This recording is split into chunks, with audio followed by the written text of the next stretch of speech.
বিসমিল্লাহির রহমানির রহিম। আসসালামু আলাইকুম। আশা করছি সবাই ভালো আছেন। আজকে একটি নতুন কাটিং এবং স্টিচিং ভিডিও নিয়ে চলে আসলাম। আশা করছি সবার কাছে ভালো লাগবে।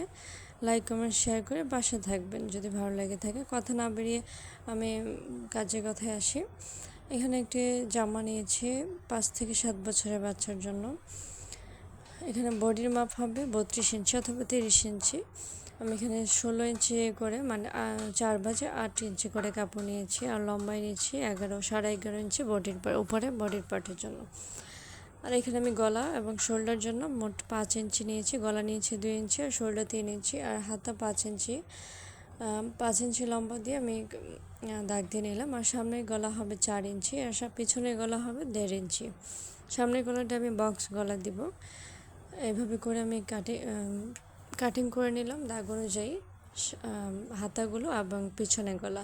মাঝখান থেকে একটা পার্ট সরিয়ে নিয়ে তারপর সামনের গলাটা কাটতে হবে, না হয় কিন্তু দুই পার্ট একই হয়ে যাবে। এটা অবশ্যই খেয়াল রাখতে হবে।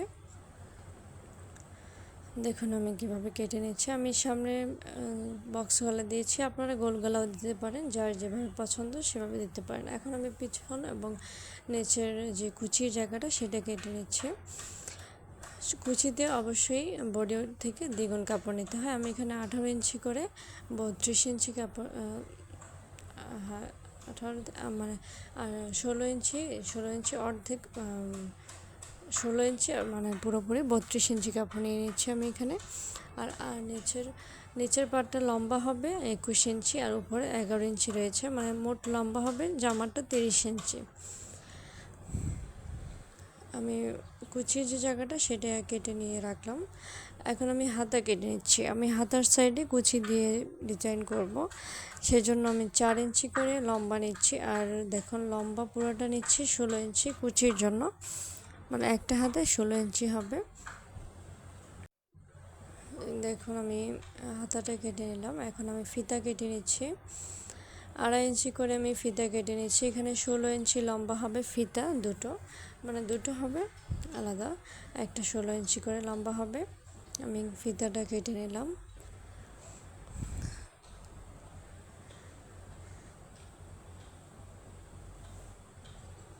এখন আমি সামনের গলার অংশটা কেটে নিচ্ছি। এখানে একটা টুকরো কাপড়ে উপরে আমি যে বডির পার্টের সামনের গলার অংশটা সেটা আমি রেখে দিয়ে তারপর আমি এখানে কেটে নিব, যাতে মাপটা ঠিকঠাক মতো হয় সেই জন্য।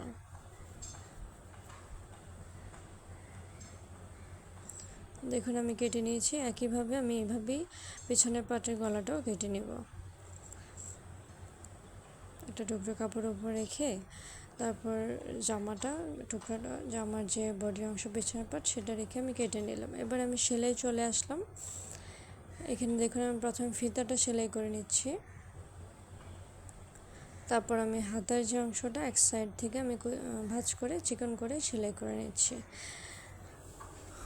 এভাবে করে আমি হাতার দুটো পার্টে সেলাই করে নেব।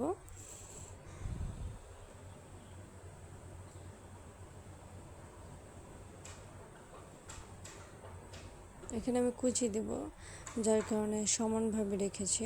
আমি আমার মতো করে ডিজাইন করছি, আপনারা আপনাদের মতো হাতার ডিজাইন করে নেবেন। আমি এখন গলাটা জয়েন করে নিব। দেখুন কিভাবে করছি। গলাটা 4 কোণায় জয়েন করে নিচ্ছি। আগে আমি অফ ক্যামেরায় গলার টুকরোটা সাইড থেকে সেলাই করে নিয়েছিলাম। সামনের পাটা যেভাবে সেলাই করছি পিছনের পাটা সেমভাবেই সেলাই করব, তবে চেন লাগাবো।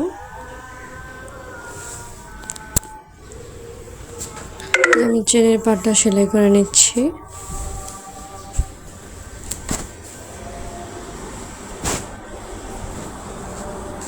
চেনের জায়গাটা আমি দুই পাশ থেকে সমানভাবে সেলাই করে নিলাম। এখন আমি মাঝখান থেকে একটা দাগ দিয়ে নেব ভাঁজ করে, জামার পাট এবং চেনের যে পাটটা সেটা, তাহলে আপনার পাটটা বসাতে সমানভাবে বসানো হবে, কোনো বাঁকাতারা হবে না এবং সুন্দরভাবে ফিনিশিংটা আসবে।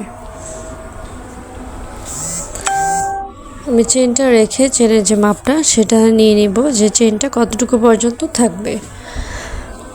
কম বেশি হয়ে গেলে কিন্তু চেনটা বসাতে সুন্দর হবে না, সেজন্য খেয়াল রাখতে হবে। আর মাঝখানে 2 সুতা পরিমাণ কাপড় রেখে আমি বাকিটা সাইড থেকে আবার সোজা করে সেলাই করে নিয়ে আসব। দেখুন আমার চেনের যে পার্টটা সেটা সেলাই করা হয়ে গিয়েছে। এবার আমি চেনটা জয়েন করে নেব। চেনটা আমি উপর থেকে সুন্দরভাবে ভাঁজ করে জয়েন করে নিচ্ছি কাপড়টা ভিতরের দিকে দিয়ে।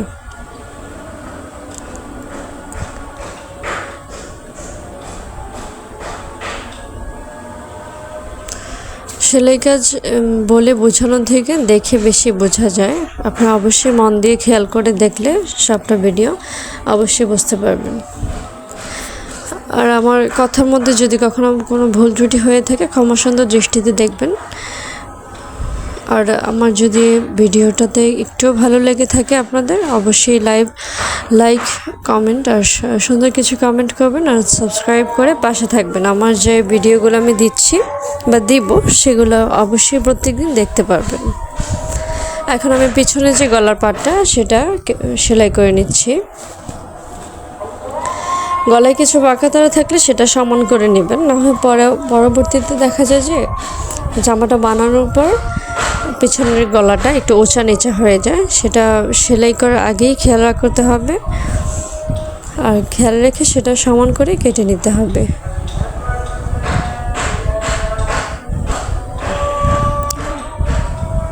আমি কিভাবে কাজ করছি, কিভাবে সেলাই করছি সেটা একটু খেয়াল করে দেখবেন, তাহলেই বুঝতে পারবেন। নতুনদের জন্য অনেক ভালো হবে, উপকার হবে। যারা পুরান রয়েছে আমি মনে করি যে তারা আমার থেকে অনেক বেশি কিছু জানে বোঝে। আমি খুবই ক্ষুদ্র একজন মানুষ, বেশি কিছু জানি না। যাই জানি সেটা একটু আপনাদের সাথে শেয়ার করার চেষ্টা করি, যারা নতুন কাজ করে আগ্রহী রয়েছেন তারা যাতে শিখতে পারেন। আমি শোল্ডারটা জয়েন করে নিলাম। শোল্ডারটা জয়েন করার পর উপর থেকে গলাটা চাপ সেলাই দিয়ে নেব। উপর থেকে গলা চাপ সেলাই দেওয়ার পর অনেক সময় পিছন পাটে যে মাঝখানে গলার পাটটা থাকে অনেকে হাতে সেলাই করে নেয়, আমি মেশিনেই সেলাই করে নিচ্ছি। আমি অফ ক্যামেরায় গলার পিছনের পাটটাও সেলাই করে নেব।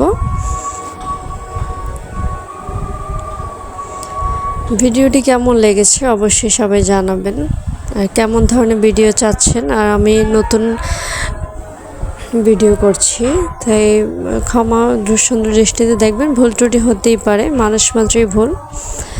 এই যে আমি দেখুন আমি জামার গলাটা সেটিং করে নিলাম। এখন আমি হাতার যে কুচি দিয়ে বানাবো সেটা সেটিং করে নিচ্ছি, সেলাই করে নিচ্ছি। ভিডিওতে অনেক নয়েজ হতে পারে, কিছুটা আজান হচ্ছে, কেউ কিছু মনে করবেন না।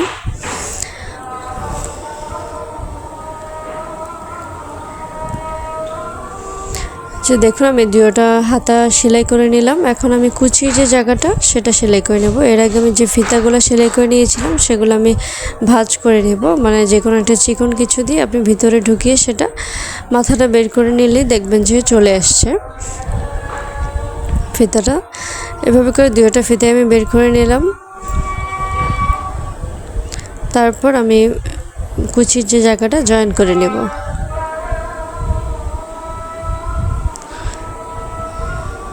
পেছন পাট এবং সামনের পাট দুইবারটি আমি কুচি দিয়ে নিচ্ছি।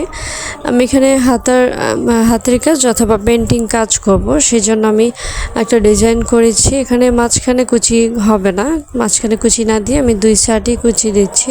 আপনারা চাইলে পুরোটাতেই কুচি দিতে পারেন।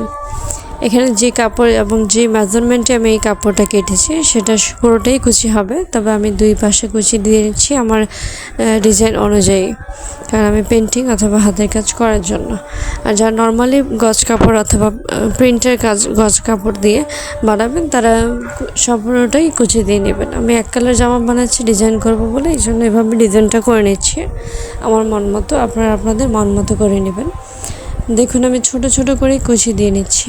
যারা নতুন অবস্থায় রয়েছেন তাদের কুচি দিতে একটু সমস্যা হয়, তারা খুবই আস্তে আস্তে স্লোলি দেওয়া শিখবেন, দেখবেন যে আস্তে আস্তে হয়ে যাবে। কুচি দেওয়ার পর আমি উপরের পাটে আবার চাপ সেলাই দিয়ে তারপর আমি জামার যে বডি পার্টটা সম্পূর্ণটা জয়েন করে নেব। এখানে যে কোমরের অংশটা রয়েছে সেখানে ভিতরের দিকে ফিতাটা দিয়ে তারপর আমি সেলাই করে নিচ্ছি। দেখুন আমি 1/2 ইঞ্চি মতো সেলাই করে নিচ্ছি। এখানে সাইড থেকে আমি ডবল ভাঁজ করে নেব।